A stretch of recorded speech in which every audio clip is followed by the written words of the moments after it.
नमस्कार, मैं हूं मंजू जोनवाल और आप देख रहे हैं हमारे चैनल की स्पेशल रिपोर्ट। लोकसभा चुनाव खत्म होने के बाद नरेंद्र मोदी तीसरी बार प्रधानमंत्री बन चुके हैं, लेकिन इस बार प्रधानमंत्री नरेंद्र मोदी की मुश्किलें कम होने का नाम ही नहीं ले रही है। लगातार अपनों से ही वह घिरते जा रहे हैं और संघ प्रमुख जिस तरह से खुलकर मोदी सरकार को आईना दिखा रहे हैं, उससे मोदी ब्रिगेड में हड़कंप मचा हुआ है। आपको बता दें कि संघ प्रमुख मोहन भागवत ने मुस्लिमों को लेकर एक बड़ा बयान दिया है। उन्होंने कहा है कि मुस्लिम भी हमारे हैं, ये देश जितना हमारा है उतना उनका भी है।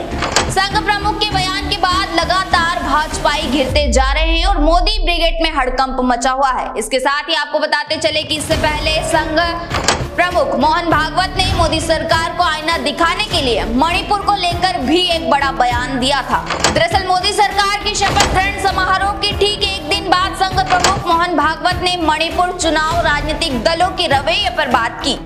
मोहन भागवत ने चिंता जाहिर की और कहा, मणिपुर एक साल से शांति का इंतजार कर रहा है, हिंसा को रोकना होगा और इसे प्राथमिकता देनी होगी। जो वास्तविक सेवक है, जिसको वास्तविक सेवा कहा जा सकता है, वो मर्यादा से चलती है। उस मर्यादा का पालन करके जो चलता है वो कर्म करता है, लेकिन कर्मों में लिप्त नहीं होता, उसमें अहंकार नहीं आता कि ये मैंने किया है, और वही सेवक कहलाने का अधिकारी रहता है। वहीं आरएसएस की राष्ट्रीय कार्यकारिणी के सदस्य इंद्रेश कुमार भी भाजपा पर हमला बोल चुके हैं। उन्होंने एक बयान दिया और कहा कि 2024 में राम राज्य का विधान देखिए, जिनमें राम की भक्ति थी और धीरे धीरे अहंकार आ गया, उन्हें 240 सीटों पर रोक दिया।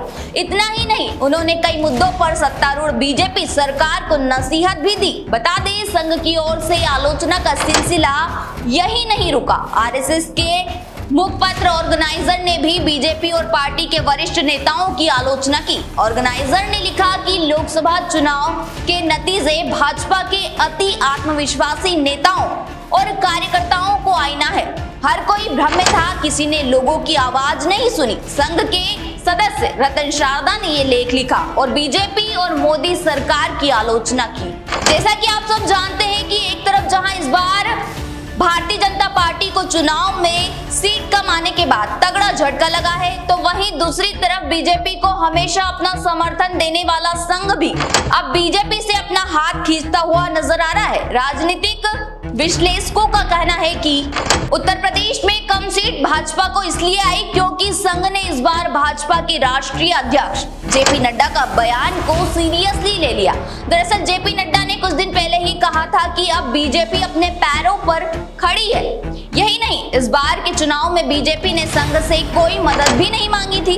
पिछले 2 चुनावों में संघ यूपी से लेकर बिहार तक काफी एक्टिव था, लेकिन इस बार आरएसएस यूपी से भी दूर रहा। जिस तरह से संघ के तमाम बड़े नेता भाजपा के खिलाफ बयान दे रहे हैं, ऐसे में सबकी नजर इस पर है कि मोहन भागवत के भाषण के बाद मोदी और बीजेपी क्या कदम उठाते हैं।